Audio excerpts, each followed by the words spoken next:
Lance Horby and Steve Simmons here at the Ford Performance Center. Steve, another unfortunate early league playoff exit. That's 6 in a row, 9 elimination games that they were unable to finish it off. Where do you see it? Is it time to blow it up, or is it time to just do a little massaging?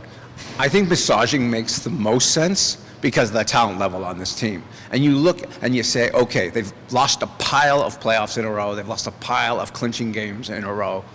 But then there's Austin Matthews, the best scorer in hockey and going to win the Hart Trophy. There's Mitch Marner. There's a lot of things, parts here you like. But you have to take a step back and then say, all these parts, why hasn't it worked? And maybe this was the hardest challenge of all this year because it was Tampa Bay and because it's the 2-time defending Stanley Cup champions. And they were right there, punch for punch, shift for shift. 1 goal separated them in 7 games. And the Leafs scored actually 1 more goal and had 1 more shot on goal than Tampa did in the series. And at the end of the day, it didn't matter.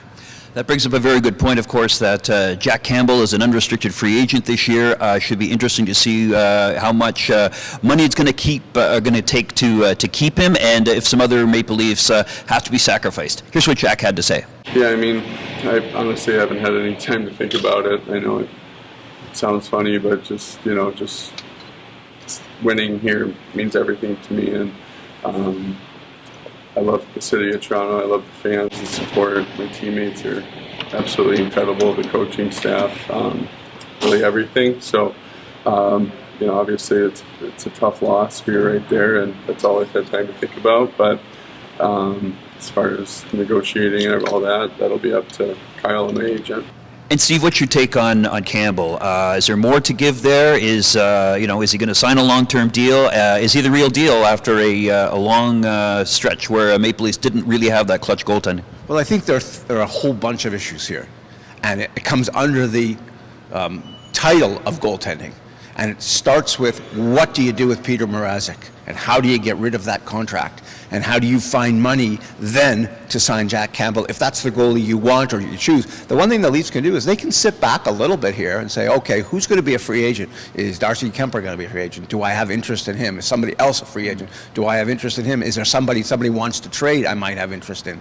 But that $3.8 million, it's wasted money on Peter Mrazek, and it's the money they'd like to shift over and give it to Jack Campbell, who looks like he can be a 40 to 50 game goalie, and a pretty good one.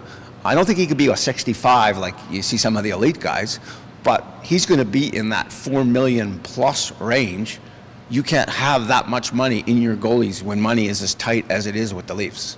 Well, speaking of the cap, John Tavares is still draining, I guess, for lack of a better word, $11 million a year off the coffers. Productive guy, but it's getting to the situation now where you wonder how much more he can give, and whether, in retrospect, that big deal was worth it. Well, the problem with the deal isn't that whether it was worth it or not worth it. The problem with the deal was almost from the moment they signed him, the pandemic came. And what happened at the pandemic? The salary cap froze. So the Leafs missed out on 3 consecutive years of what normally would be a cap increase. So you'd say now probably they have $8 million more to spend than they're going to have this summer. So if they have $15 million instead of $7 million, oh boy, that makes things very different. And then the focus isn't so much on what Tavares does or how he does it. We saw the best of John Tavares in Game 6 and 7. Yes. If he can come back next year and play anywhere close to that, then no one's going to complain much about his salary. But his salary seems so big because, and so does Mitch Marner's, to be honest, because the cap has not gone up at all. And the Leafs, when they made those deals, they didn't make it with any assumption that the world was going to go into what happened in the last 2.5 years. And we spoke to the captain, as a lot of people did today, to get his thoughts on the past year and what's ahead in 2022-23. But it just shows you even on how hard it was to get that point, the amount of work that was put in, just how difficult it is to win, and a very fine line.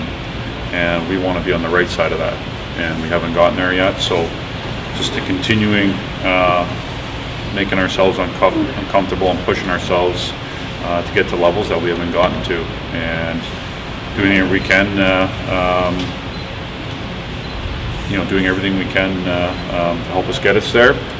Continue to look where we were really strong, areas where we can be better, be more consistent, challenges that we face as a team, all that, I think, individually as well. So all things now that we'll continue to take a step back and look at and approach the summer and getting into training camp and how we're going to be, finding our way. Well, of course, there's a lot of unknowns. We don't know who's coming back. We don't know about trades. We don't know about free agency, and the draft is obviously coming up too. So it really is a kind of a great unknown about the coming season. And we don't know, is the GM coming back? Is the coach coming back? Is the president of the team coming back? We've not heard from Maple Leaf ownership, as often we don't hear from Maple Leaf ownership, but they have some decisions to make, as do the people who later will explain how all this works. Welcome to another interesting summer. From the Ford Performance Center, Lance Horby and Steve Simmons from the Toronto Sun.